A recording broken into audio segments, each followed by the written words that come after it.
Welcome to Look and See Outdoors. Today I am out in the yard. It's a beautiful day. Not much of a bluebird sky up there, some clouds, but still nice looking. Going to prune a bush. I've got a lot of work that I need to catch up on here in the yard. Thought I would talk about this for a few minutes. This is a Loropetalum. Some people will plant these as foundation plants up against their house. They'll go to a nursery and purchase this in a 1 gallon, 2 gallon, maybe even a 3 gallon. And it's, in a small pot, and it looks good when you first put it out. But look how big this thing gets. This is massive. A nice plant for the landscape, but you need to put it out away from buildings, away from your house, unless you plan on keeping them pruned constantly, because they will get huge. So I'm going to work on this. I'm going to clean it up here at the bottom. It's got too much down to the ground, and it's just overtaking this little area. So we're going to work on it and see how it will look. Do some pruning on it. I am actually up in the bush now. If you notice, a lot of these suckers or sprouts, if you will, this is actually coming off. This stuff right here is actually coming off the root system. And let me get a little closer. See them here? And that's how it does. Earlier in the year, I had pruned a limb that was probably 15 feet long. It was way up through the center. I'm trying to make sure I'm not going to disturb a bird nest. This time of year, the birds are nesting, and when you get into pruning, if you're concerned for that kind of thing, which I am, I don't like messing up bird nests. I've done it before.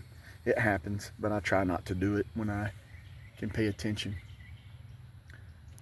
My plan is to clean all this low stuff. And see, here's some dead stuff right here. Get it out of here too. And just kind of clean up. When you're in here, you got to be careful also for wasp nests, because wasps like to get in here and build their nests. And all kind of other insects, fire ants, you name it, they'll be in here too. So you need to be on the lookout for those. All right, a little bit of progress has been made. Opened this area up. If you can look, you can see all these suckers going straight up. All those need to be removed. When you're pruning, that is a good rule to go by. These type that are straight up, should get rid of them. I don't know if you can see that pile of debris behind me. This is that on my nose. Oh well.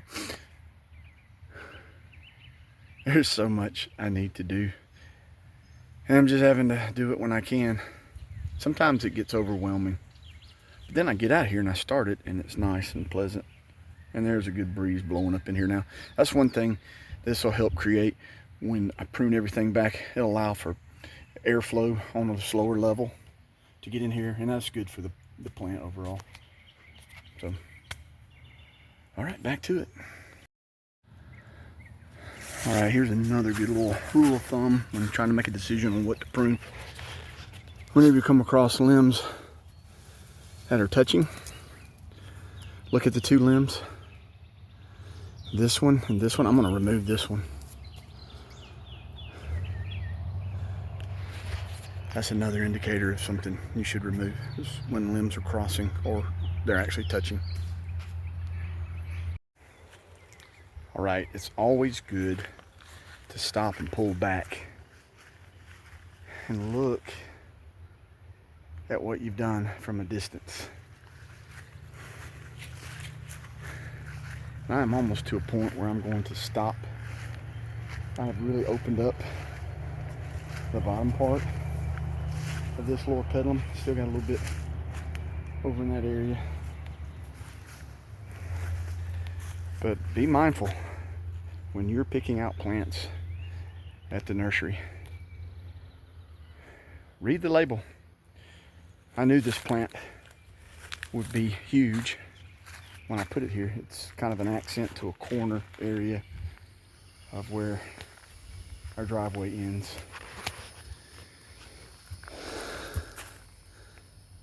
A lot of pruning. Don't want to do too much. Don't want to stress the plant. But just need to get this done.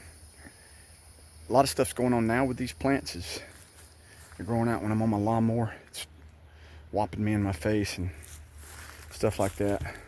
But it also looks better, aesthetically pleasing when you get things pruned properly. Opened up the canopy, that'll let sunlight get in and airflow. You can see the airs by the movement of those stems there. Got some good circulation in here now. Oh, check out that spider. Hee.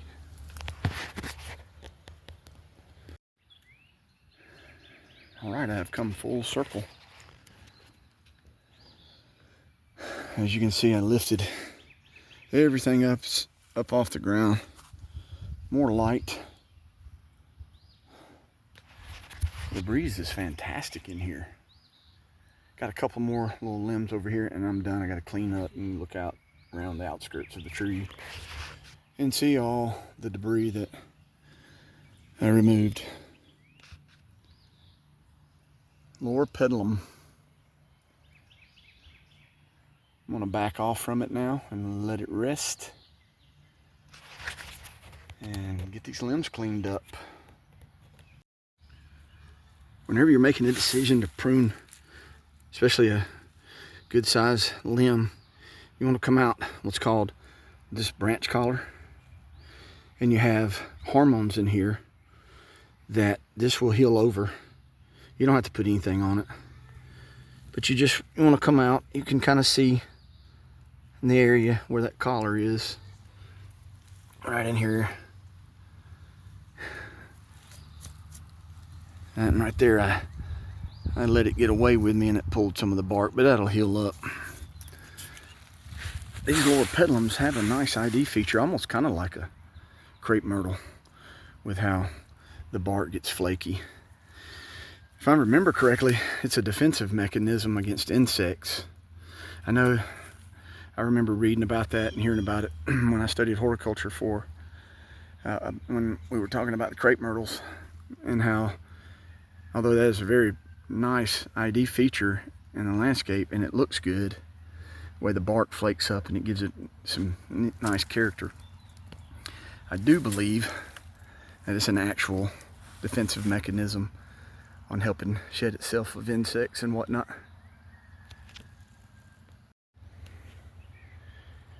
Owning a small piece of property is a blessing, although it is a lot of work to maintain. Sometimes I get overwhelmed and frustrated, but then I'm reminded, when Adam and Eve fell, there was a curse that came upon the land, and he told Adam that you'll toil to the end of your days. Thistles and briars came into the environment, and we deal with stuff like this right here. These limbs on this water oak got too heavy, and I've been working on getting them cleaned up, but man, I don't know if I can get to a point. And if you look way up in there, you can see how these two limbs broke. And that tree, which is a mimosa tree, it's been scarred from past injuries. It broke too. So there's always something to do when you own a piece of property. As far as maintenance goes, I guess I really don't have to worry about it, but I enjoy getting out and doing it when I have the proper time to do it. And man, I picture that garden in Genesis, how beautiful that must have looked.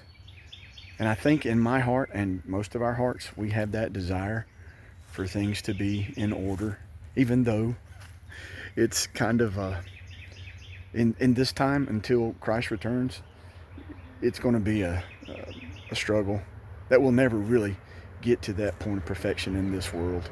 But one day, maybe this is just practice for that.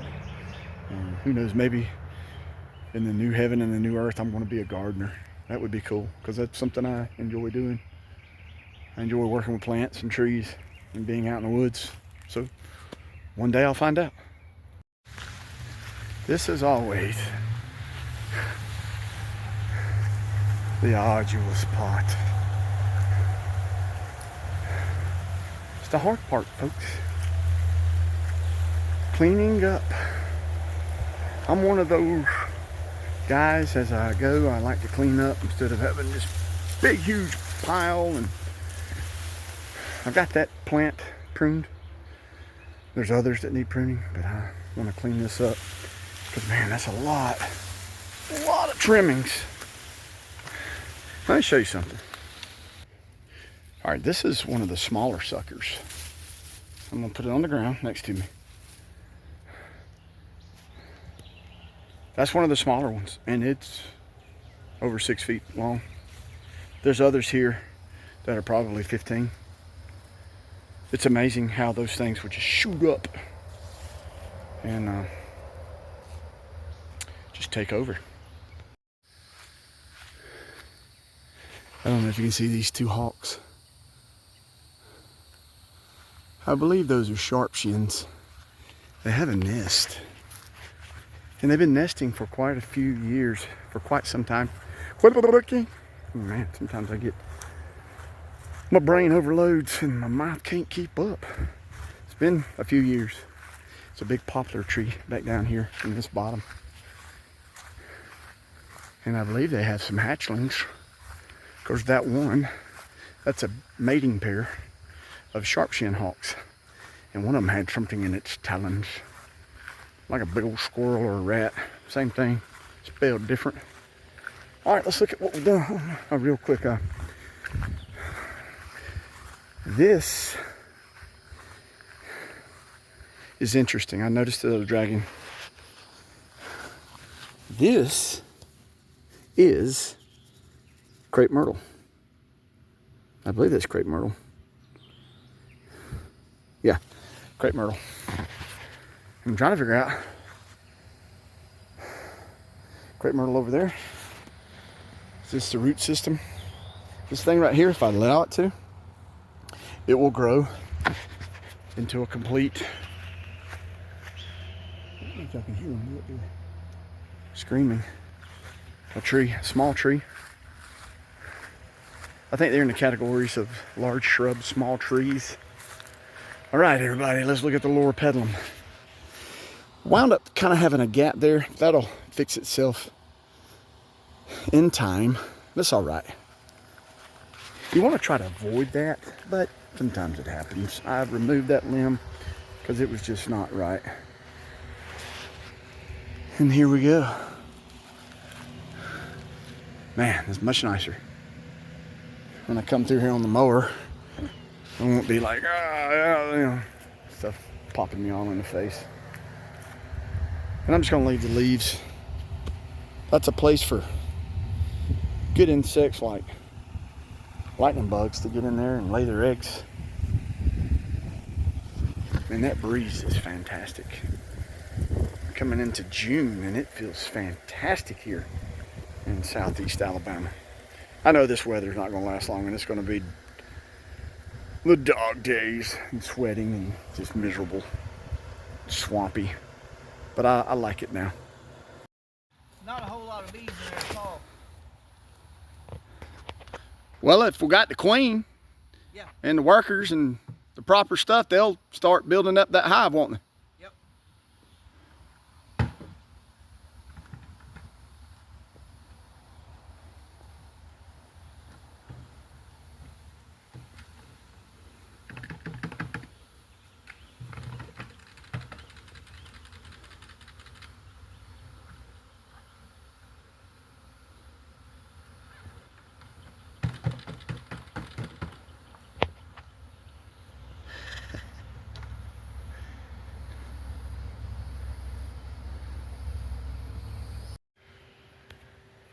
I always find it interesting how a day can turn out. A friend of mine who's a local beekeeper, he has been trying to help me get bees reestablished. I used to keep bees, and it's been some years since I've done that. And it's just been one thing after another to where just hadn't been able to get back into it. But he went this morning and did a cutout not far from where we live, out past us here. And he called me earlier. He wanted to know if I wanted the bees, and I do. And I did. So we got some old hive boxes, went through them, and we put us a hive together. And I have a dirt dauber messing with me. So we made a hive up of 2 mediums, or shallow supers as I call them. And we've got the bees in it. Wasn't a whole lot of bees, but it's enough to get started. And man, it'd be cool if they take. The queen's in there. He said there was brood and all. But he dumped what he could in there and closed it up. So tomorrow I'll have to go over there and open up the entrance so they can start coming in and out and foraging. Hopefully they'll take. There's some frames in there with comb on it. Foundation, what it's called, if I remember that correctly. And they'll get in there and clean all that stuff up, and hopefully I'll have an established beehive this summer. That will be cool. And have to start feeding them too. So I got to find my feeders and get that going to help them out. But I thought that little bit of footage of Luke putting the bees in the hive, I thought it was pretty cool. Never know what a day may bring. All right, well, the bees have sat overnight, and I've got to open it up. This is the part that's kind of scary. So I'm going to open it up so the bees can come in and out. I'm going to try to do this without getting stung, because it doesn't feel good to be stung by a honeybee. I'm going to set this stuff down, and I'm going to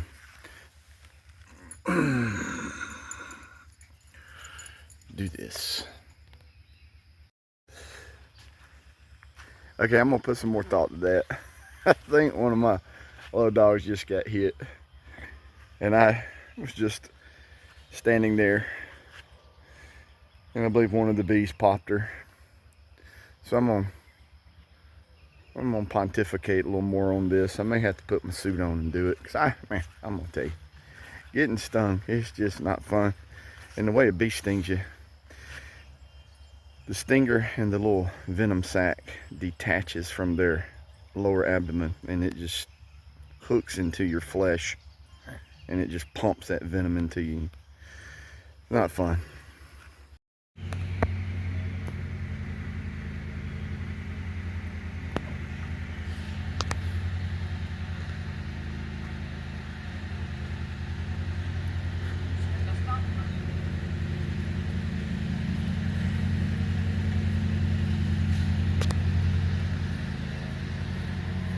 Dang, it was going. All right, well, I'm sitting out here watching this hive, and I was able to get the entrance opened up. But that ball of bees right there on the outside of that hive has been like that all day, even before I opened. I don't think the queen ever got inside the box. So chances are they're not going to take this hive and use it, this hive box. So don't think I want to have a beehive, but you know, that's the way it goes.